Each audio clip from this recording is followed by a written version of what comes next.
Ich bin Tim Höfel, 22 Jahre alt aus Berlin und bin professioneller BMX-Flatland-Fahrer. Ich bin mit meinem kleinen Fahrrad schon auf der ganzen Welt unterwegs gewesen.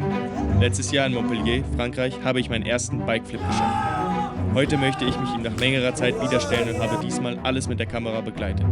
Dafür habe ich mir dieses Format ausgedacht, in welchem ich mich diesen und vielen weiteren schweren Tricks stellen möchte. Und somit herzlich willkommen zur ersten Folge von Learning a New Banger. In dieser Videoreihe möchte ich mich verschiedenen BMX Flatland und BMX Parktricks stellen und diesen gesamten Lernprozess mit der Kamera begleiten. Das heißt die ersten Testversuche, die ersten Fehlversuche, die ersten kleinen Erfolge und so weiter. Natürlich ist es immer unterschiedlich, wie lange es dauert, einen Trick zu lernen. Das weiß ich vorher nicht. Deswegen kann es sein, dass das Material von einem Tag oder auch über Monate oder Jahre begleitet wird. Das sehen wir dann. Ich habe mir für die erste Folge einen ganz besonderen Trick überlegt. Welcher das ist, zeige ich aber erst später. Ich würde sagen, ich nehme jetzt erstmal mein Bike in die Hand und leg los. Los geht's. Ich trainiere in einer oberen, eher wenig genutzten Etage eines Parkhauses, wo ich deshalb überwiegend ungestört trainieren kann. Gerade im Winter bin ich sehr dankbar über diesen Spot, weil es überdacht und beleuchtet ist und ich somit gut gegen die frühe Dunkelheit und den häufigen Regen gewappnet bin. Also ich bin hier an meinem Homespot, es sind ungefähr -2 Grad draußen, das heißt die hier sind leider unvermeidbar heute. Ich werde jetzt erstmal mit meinem Warm-Up starten, ungefähr 15 Minuten und werde die Kamera jetzt erstmal zur Seite stellen. Let's go! Warm-Up heißt bei diesen Temperaturen auch wirklich Warm-Up. Um ein Gefühl für das Bike zu bekommen, beginne ich die Session meist mit sehr einfachen Tricks und kurzen Kombos.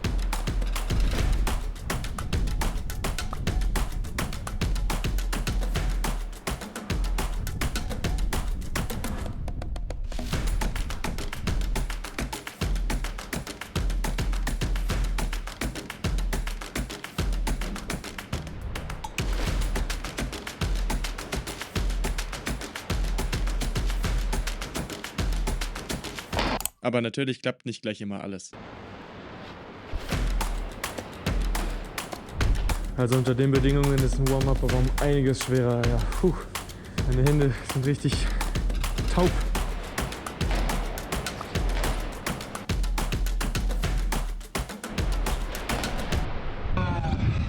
Mir ist zwar nicht ansatzweise warm, aber ich bin zumindest eingefahren. Ich habe mir jetzt für diese Folge überlegt, ich versuche einen ganz bestimmten Trick zu schaffen. Ich habe den, um ehrlich zu sein, schon vor einem halben Jahr circa 1, 2, 3, vielleicht 4 Mal geschafft. Aber ich habe ihn sehr, sehr lange nicht mehr gemacht. Deswegen ist es für mich durchaus eine Challenge, den heute nochmal zu schaffen. Und zwar geht es um den Bikeflip. Meiner Meinung nach ist der Bikeflip einer der coolsten Flatland-Tricks, die es gibt. Es geht darum, während eines Pack-Wheelies vom Bike abzuspringen und das Bike entweder um 180 oder 360 Grad flippen zu lassen und dann natürlich auch wieder drauf zu landen. Als der Bikeflip neu war, war er einer der unglaublichsten Tricks, die je geschafft wurden. Heute wird er in vielen verschiedenen Varianten gesprungen. Das beste Beispiel ist vermutlich Yuka Tagiri, ein 18-jähriger Fahrer aus Japan, der den Trick so perfektioniert hat, dass er ihn sicher im Contest landen kann. Für heute werde ich es aber erstmal bei einem 180 Grad Bikeflip belassen. Also, los geht's. Zu Beginn muss ich erstmal in die richtige Position kommen, um überhaupt für den Bikeflip abspringen zu können. Die ersten Versuche des Tages waren allerdings nicht sehr vielversprechend.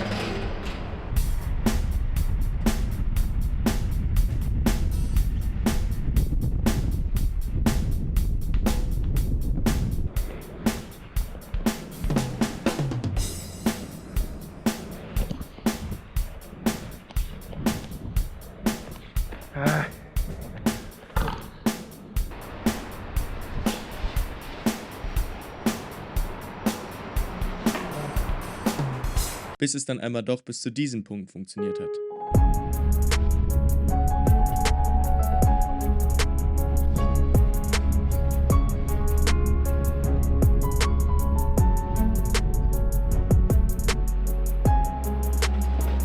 Und auch noch einmal.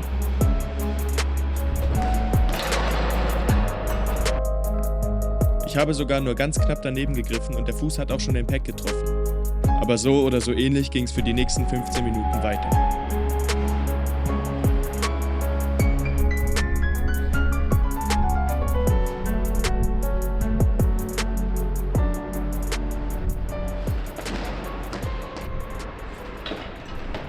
Der erste Step vom Bikeflip ist auf jeden Fall schon geschafft. Das heißt, ich bin schon mal in der Position, wo ich abspringen muss. Ich werde es jetzt mal separiert trainieren, quasi ohne den Einstieg der Combo, einfach nur um mich zu fokussieren auf diesen Sprung. Und ja, ich versuche mal zu landen. Let's go. Ohne den Einstieg in die Combo kann ich mich mehr auf den Sprung selbst fokussieren.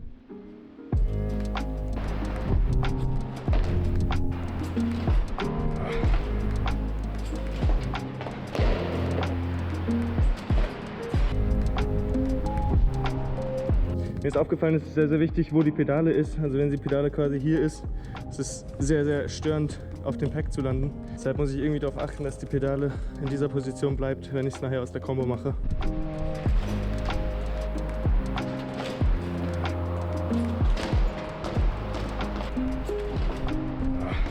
Wir kommen der ganzen Sache auf jeden Fall schon immer näher. Mein rechter Fuß landet jedes Mal auf dem Pack. Ich habe noch ein paar Probleme, den Lenker zu fangen, aber das ist auf jeden Fall lösbar. Ich würde sagen, wir müssen jetzt zum dritten Schritt übergehen, und zwar uns voll und ganz auf die Landung zu konzentrieren. Das heißt, beide Beine auf den Packs, beide Hände am Lenker und irgendwie draufbleiben. Wie ich am Anfang der Folge ja schon meinte, habe ich den Bikeflip ja auch tatsächlich schon mal geschafft, circa vor einem halben Jahr. Aber es gibt Flatland-Tricks, wo es tatsächlich so ist, dass wenn du ihn von mir aus 3 Wochen nicht machst, dass es sich so anfühlt, als ob du ihn wieder von vorne beginnen musst. Und der Bikeflip ist auf jeden Fall einer davon.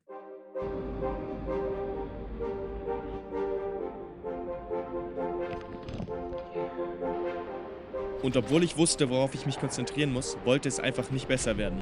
Es war wahrscheinlich dann doch auch die Überwindung, die es länger dauern lassen hat als gedacht. Da war der Fuß ganz nah dran. Eine wichtige Sache, die mir gerade auf jeden Fall aufgefallen ist, ist mit dem Oberkörper über dem Bike vorne zu bleiben. Man muss sich quasi aufs Bike raufschmeißen, um drauf landen zu können. Ganz ekliges Gefühl, aber es ist leider notwendig. Und wie sich im nächsten Versuch zeigte, war genau das auch der Schlüssel.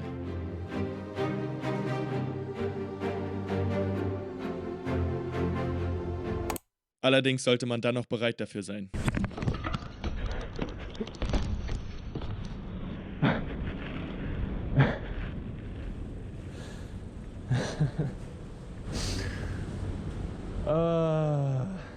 Also sowas Dummes hat ja noch niemand gemacht. Auch wenn der Bikeflip theoretisch gelandet war, der Trick zählt erst, wenn man auch drauf bleibt.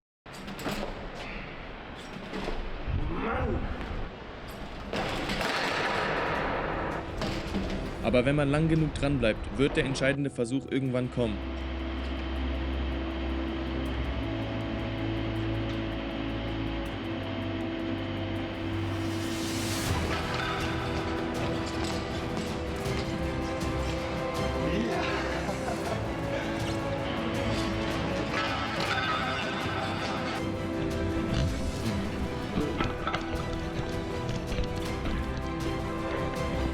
Yeah. Yes. Richtig nice. Ich würde sagen, nach ungefähr 150 Versuchen hat es jetzt endlich geklappt. Ich habe kurz überlegt, ob es heute noch irgendwas wird, weil es wirklich einfach nicht besser geworden ist die nächste halbe Stunde. Und dann hat es doch noch geklappt. Da sieht man es wieder, dranbleiben lohnt sich auf jeden Fall. Ich muss dazu sagen, es ist natürlich nicht die gelandete Combo, aber ich glaube, besser wird es einfach nicht. Es ist mittlerweile dunkel draußen, es ist sehr, sehr kalt geworden und ich glaube einfach nicht, dass es heute noch was wird. Ich nehme es mir aber vor für eine nächste Folge. Schreibt mir sehr, sehr gerne in die Kommentare, ob es euch gefallen hat, ob das Potenzial hat, ob es eine coole Idee ist oder nicht, was ich vielleicht besser machen könnte oder nicht. Ich weiß, es ist natürlich sehr, sehr eintönig, was die Locations angeht. Ich bin hier an meinem Homespot die ganze Zeit nur hier. Aber tatsächlich ist das Parkhaus hier einfach eine sehr, sehr gute Möglichkeit für mich zu trainieren und dementsprechend auch die Videos hier zu machen. Schreibt mir auf jeden Fall rein, ob es euch gefallen hat. Vielen Dank fürs Zuschauen und bis bald. Peace.